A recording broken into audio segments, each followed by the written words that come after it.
Okay so hey guys what's up, welcome back to my YouTube channel. So guys कैसे हैं सभी? I hope कि आप सब एकदम बढ़िया होंगे। तो गाइस वीडियो का टाइटल हमने देख के आप समझ गए कि वीडियो हमारी किस टॉपिक में आने वाली है।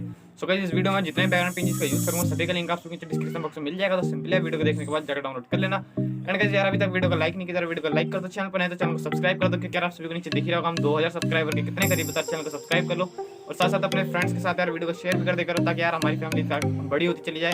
इसलिए यार आप अपने फ्रेंड्स के साथ भी शेयर कर दीजिए। एंड अभी तक आप सभी मुझे इंस्टाग्राम पे फॉलो नहीं किया तो आप सभी को साइड में मेरा इंस्टाग्राम दिख रहा होगा, ठीक है। अगर आप जाके एक बार मेरे इंस्टाग्राम को चेकआउट जरूर करना। अगर आप सभी को मेरा अकाउंट अगर अच्छा लगे तो फॉलो जरूर कर लेना वहाँ पे। एंड वहाँ पे भी आप मेरे को बता देना कैसे कैसे ट्यूटोरियल सब कुछ चाहिए, मेरी फोटोज के भी चाहिए होगा तो मैं आपको उसका भी ट्यूटोरियल ला कर दे दूंगा। तो गाइस चलिए बिना किसी प्रकार के वीडियो को स्टार्ट कर लेते हैं।